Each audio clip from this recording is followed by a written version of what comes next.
Hola amigos, ¿qué tal? Stuart here from Spain Speaks with an update video today. Have a bit of a chat about what's going on around the country. We might have a look at some of the main stories that have popped up over the last 24 hours or so, and we'll also go into the comment section and have a chat about what is happening there, because there were quite a few comments on yesterday's video. Now another month has started, June, and June is one of my favorite months here in Spain. It's not too hot yet, although it can get hot towards the end of the month, especially in this part of Spain. July is a nightmare in Madrid, August also, but June is one of those months where the weather can be quite pleasant, so we have to take advantage of this month from a weather point of view. Now there's been a lot of talk about when the country is going to open up to foreign tourism. We saw the Prime Minister a couple of weeks ago say that it was going to be the 7th of June for people outside the EU if they had been vaccinated. Entre los que se encuentra un país muy importante también para nuestro sector turístico, como es el país de Estados Unidos, van a poder entrar en España siempre que cuenten con un certificado. Desde el 7 de junio, todas las personas vacunadas y sus familias son también bienvenidas a nuestro país, España. He was very clear with his words. He said we will welcome people back to Spain from outside the European Union that have been vaccinated on the 7th of June. But apparently there is now some doubts surrounding that date, because the government recently published in their official state gazette that they're keeping borders closed to people outside the EU until the 30th of June. So what's going on there? Do we believe the Prime Minister's words from a couple of weeks ago, or do we believe what was recently updated in the official state gazette?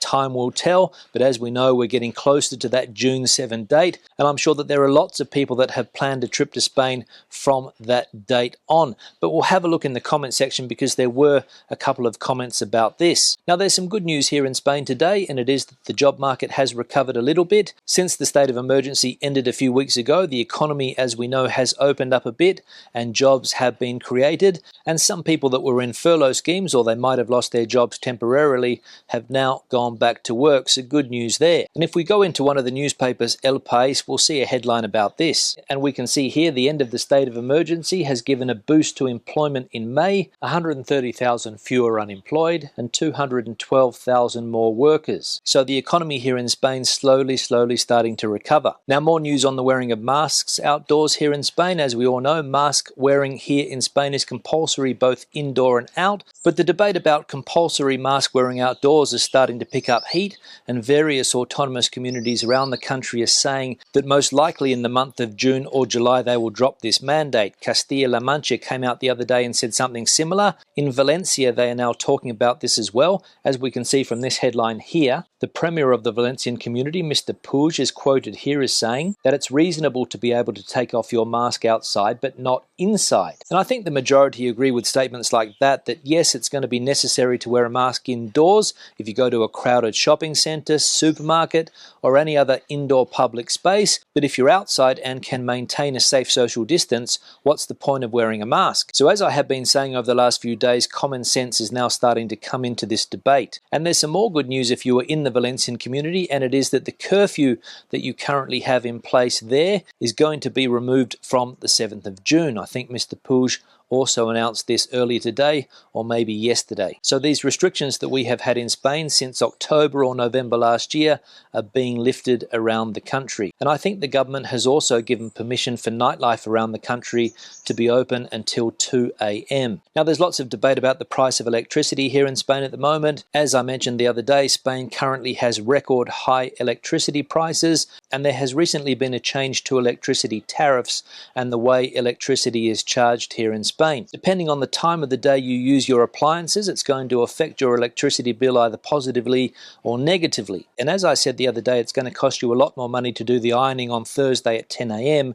than it is on Saturday at the same time. So a lot of people are trying to work out the cheapest times to turn on their appliances and save a bit of cash. And the government said the other day they're going to propose a law to try and control electricity prices in this country, but they won't be able to get that passed until 2022 apparently. And the debate about how much VAT we pay for electricity in this country is making headlines again also. The same debate was had back in January, maybe February, that here in Spain we pay 21% VAT on electricity, and other European countries apparently pay less. And one of the ways that the government could lower people's electricity bills here in Spain is to reduce VAT on those bills. But apparently that is something that they are not willing to do, and as I said, this debate was had earlier in the year as well. So it looks as though, as always, it's going to be the consumer that takes the hit to the back pocket. So that's enough news today, so we'll go into the comment section and check out what is happening there. We'll have a look at this one here from Kathy. Hi, this is the first time I've watched your channel. You are so informative and up to date. Thank you so much for sharing the latest with us. My husband and I love Spain, and I'm thinking of taking a year abroad there in the next few years. Good luck getting your vaccine. I think you will feel very relieved to finally have it. Yeah, Kathy, thanks for the comment. Welcome to the channel, and glad to see that you find the information informative, and that's what the objective of this channel is, to provide information about Spain. And what a great idea to spend a whole year here, get to know the country a lot better, and discover more and more of the fantastic things that this country has to offer. Food, culture, geography, people, beaches, the list goes on and on and on. And when it comes to my vaccine, no luck yet. I haven't received that SMS. I haven't received the phone call, so I don't know what's going on there. I might have to ring them again. But apparently for some reason here in the Madrid community, things are not going as fast as they should be. There's lots of talk they're going to start with this group, that they're going to start with that group, they're going to start with another group. But I, unfortunately, am still waiting. One here from Al, still nothing interesting in this channel. Do you think reading headlines from other internet services is doing real work?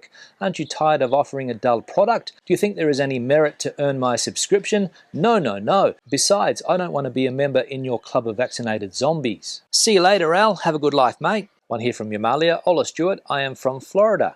My husband and I are visiting Alicante, Malaga and Madrid in September for my 50th, and with all your info, it keeps us up to date and informed of everything that's happening in Spain, and we do appreciate that.